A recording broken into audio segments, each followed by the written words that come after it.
The interview featured in this segment was conducted in 1998 with World War II Staff Sergeant Stegan Zimmerman.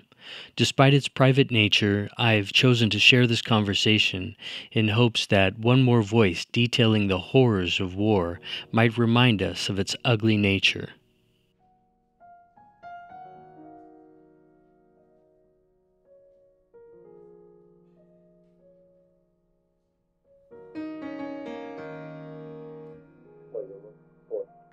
Okay, so after you went to training or boot camp, where did you action in Europe or the Pacific?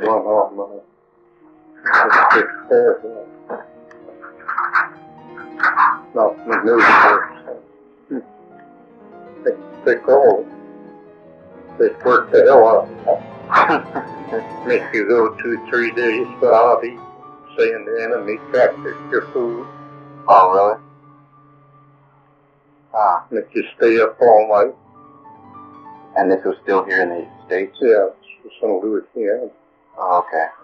Because from there we went down to Pensacola, Florida. When they made that movie, 30 Seconds Over Tokyo. That was something else. Oh, really? What outfit were you in? That was the 556. And here, got that time.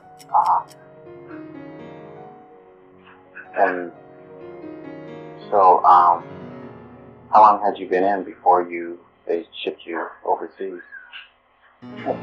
Years. Well, I volunteered for overseas duty. Oh, okay. So I got sent to another outfit. Oh, okay. So you were in training for a year, then you volunteered to go over to Europe? Where'd you go first? Over there? Yeah, over in Europe. Where they sent you to? We went to England. Ship after ship from the New World brings to Britain fresh thousands of American soldiers to the springboard for invasion. These little islands that stood alone 3 years ago when the darkness descended upon Europe, these little islands now become the barracks, the headquarters and the advanced supply dump for the re-entry of the continent of Europe.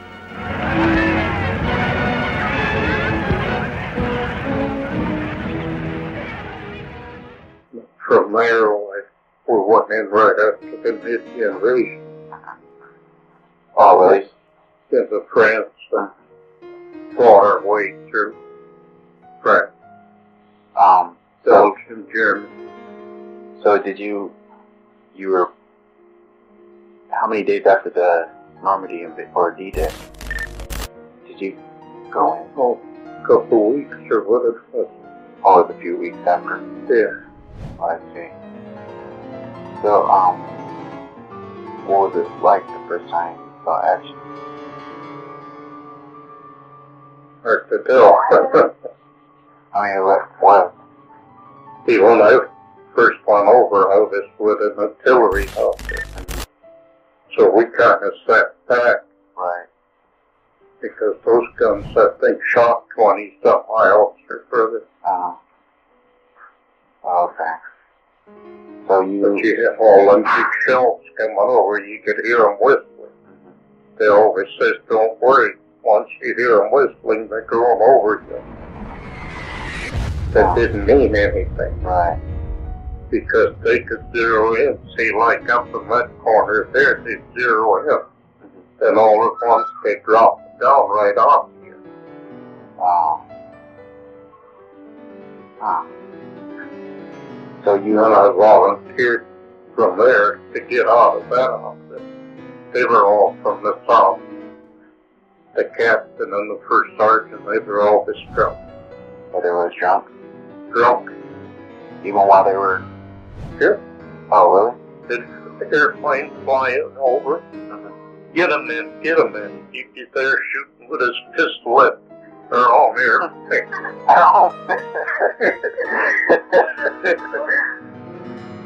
Then one time he pulled us up on a hill, and stopped. We never do that. All the outfits, all the big guns we had.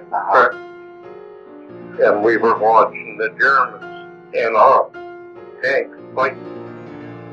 Our tanks would go up over the hill, shoot at the Germans, they would back down again. The Germans would come up and our tanks would back down.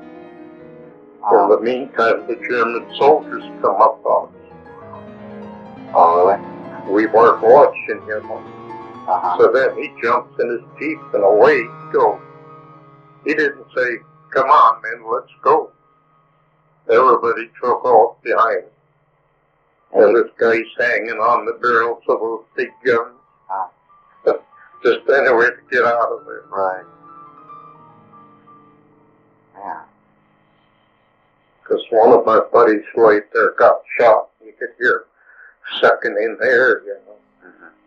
And we heard later on that some soldiers went back, not from our outfit. They outfit went back a couple of days later. There were still men laying there alive. This guy was laying right in the mud. So nobody stopped to help anybody. Everybody jumped in their trucks and took off. So I volunteered for the infantry to get out of it. Plus there was quite a few more that volunteered to get out of it. Was it primarily because of the commanding officer just being drunk and stuff? Well, the infantry was short. So they wanted volunteers. What was this? This was in Belgium? Well, that was in Germany. Oh, Germany by now? Or maybe it was France. Yeah. Oh, okay.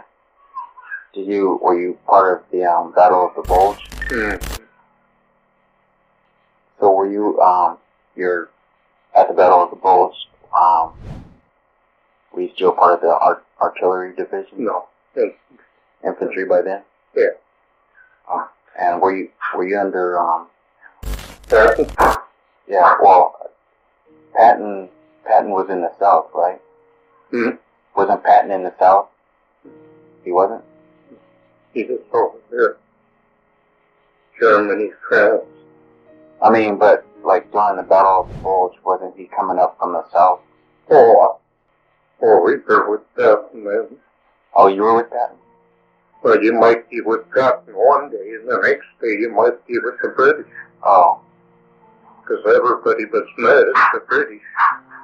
When the fighting got tough, they'd back off and send the Americans in. Oh. When we broke through and got the Germans running, then the British would come back. Oh, I see. And they had to stop for their tea.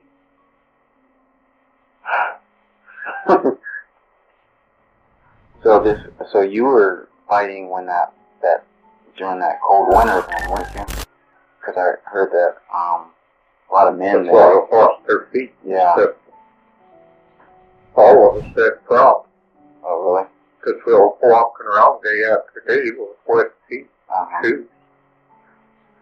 When they finally found out what was causing the problem, then if you had time, they'd make you take your shoes off, rub your feet, get circulation. Because they just had regular boots, I believe, at that time. Must have. Couldn't have rubber. If they had rubber, we wouldn't have had wet feet.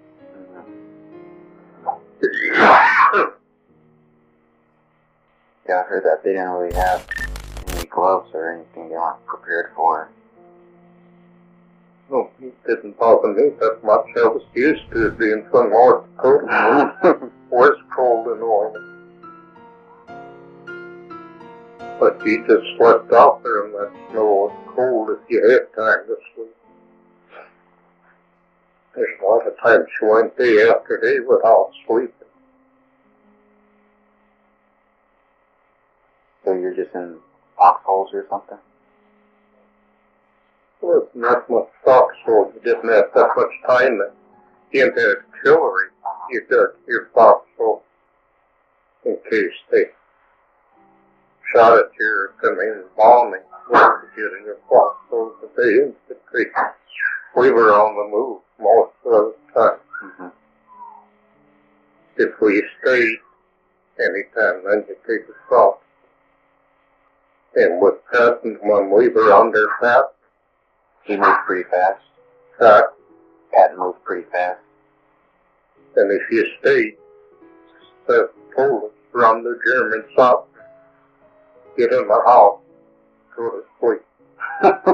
Where the British was different, they were strict. You didn't get by with that. Or he'd tell the men to shoot at anything. If you thought that there was something behind us, shoot at it. Keep them from shooting at you.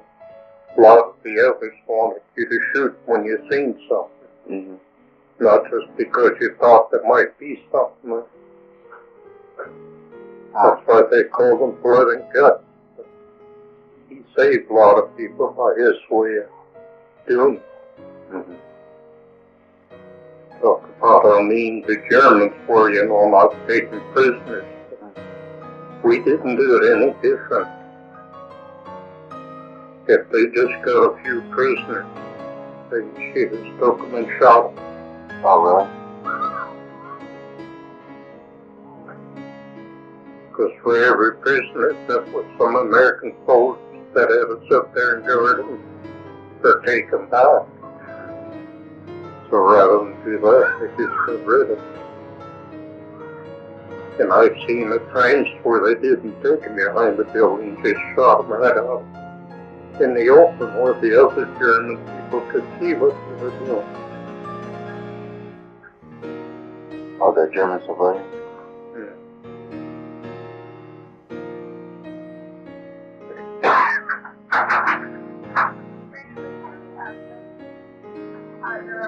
Yeah, usually when you went through a town, you'd run all the civilians back behind your lines where you had dinner ready. So they couldn't get in contact with the German soldiers and tell them what kind of equipment we had or how many of us there were. And then the one town we went through was a little old man. He was in the house, he must have been shaving. He came out with shaving cream on his face. And they had to walk with their hands up. So every now and then his hand would come down trying to wipe that shaving cream off.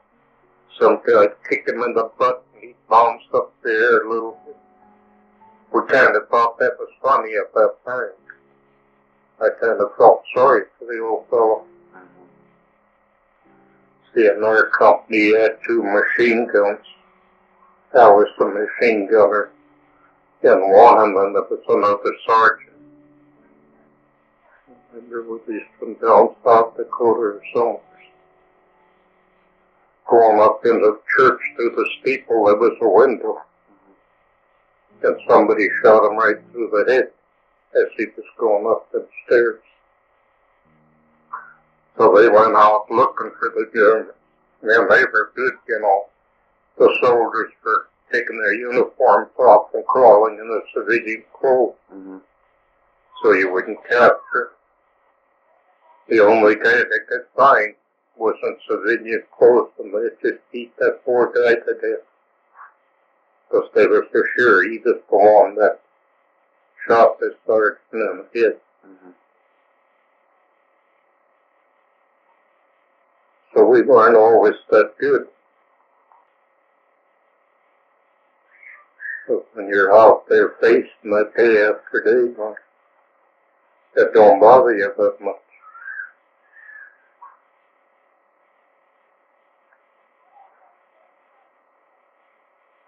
Working up the slow at times to go out. They'd move them German soldiers around. If they seen they had a ring on, they'd cut his finger off to get the ring off. Pull his watch off, take your bayonet, tie his mouth open if he had gold teeth, knock them out. All kinds of things that took place.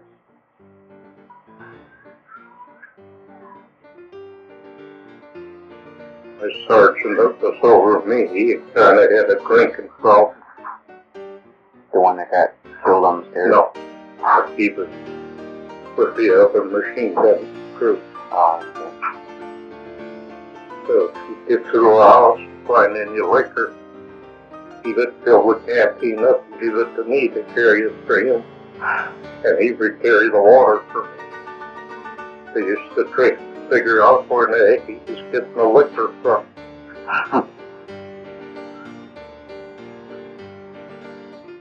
And right after the war, him and another Indian went out one night. They knew these Germans had liquor. They went up and they wouldn't open the door, so I don't know whether it was him or the Indian. One of them took the gun and shot the lock off. Next morning they lined us all up. And they picked them out of the line. Those two. Oh, really? So he come back handcuffed after the war. You're a sergeant? You're a sergeant? Yeah, he was a hell of a nice guy. I don't recall him being from North Dakota, but in '52, I went to Jamestown to buy a new car, and here I run into him walking down the street. Oh, Took him along to Seminary folks' place, but he started sobering up. He thought he was overseas. He hollered, "Duck, they're going to get him." oh, really? And a few years later, I went back, but nobody knew of him. But what happened to him? Oh. So when you volunteered for infantry, the infantry division, they made you a machine gunner? Yeah. Yeah, 30 caliber machine gun. You usually have a tripod where you set it on, but we got rid of all the tripods and I just made a belt, put it on the machine gun, hung it on your shoulder, and you just shot it from the hip. Oh, really? So you had someone with you all the time feeding you had someone with you all the time feeding your machine gun? Well, they had the shells for on long belt, and then you'd have a look at the head, 1 or 2 men carrying ammunition for you. So how fast would you go through like a box? You know, all those boxes. Yeah, sure. I don't think we ever went through just the one verse, because they get awful hot. The machine gun? Yeah, you wouldn't want to touch the barrel if you shot too many rounds so thick. You remember the outfit you were in when you joined the infantry division? Mm-hmm. Do you remember the outfit you were in when you joined the infantry division? Do I remember? Uh-huh. Oh, it's the 95th Infantry Division that I went into. I don't remember what outfit I was in the artillery. Did they ever have you translate any German? Yeah,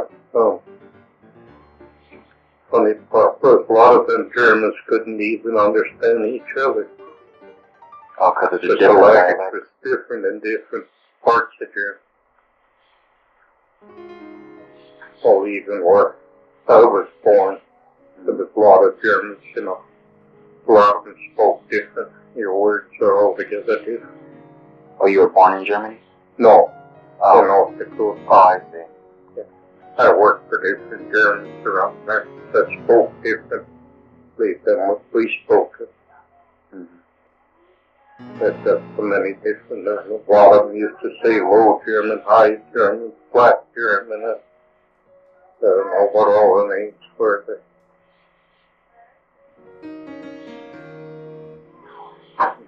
To try and get a hot meal once in a while from the Germans. You didn't dare to eat it because they were put up by the German soldiers to poison it. Set it on the table. So what we would do is wait until they were ready to eat and run in there and tell them they're going to bomb. And they take off for their bomb shelters. They drop everything, sit down and eat it. We figured if they were going to eat it right, it wasn't poison. Yeah, they took off in a hurry when you tell them that the Americans were going to start bombing. Because they had all them bomb shelters over there.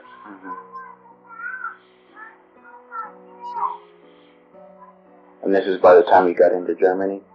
Mm-hmm.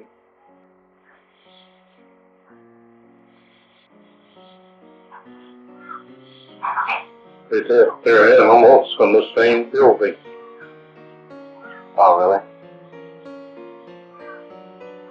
Just go like out to the garage to be the barn.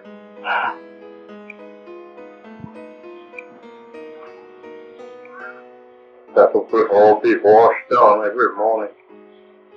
They'd sweep it down, wash it down the street. Clean everything. They'd have their chickens, cows, horse, and everything in the next room. They didn't recall them having any barbed wire fence. It was all rock fence, rock wall. Was the fighting pretty slow once you got into Germany? Slow? Yeah, like street, house-to-house fighting? Not all that much, not towards what Germans we usually on the route. They move through pretty fast. A lot of times they'd load you up during the night and maybe take you 100 miles or 50 miles down the road and fight there. Where the going got tough and they needed more help.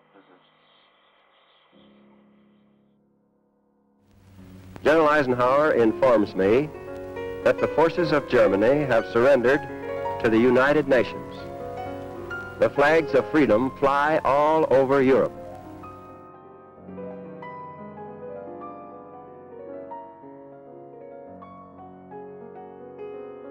Upon reflection, Staff Sergeant Zimmerman emerges as more than just my grandfather.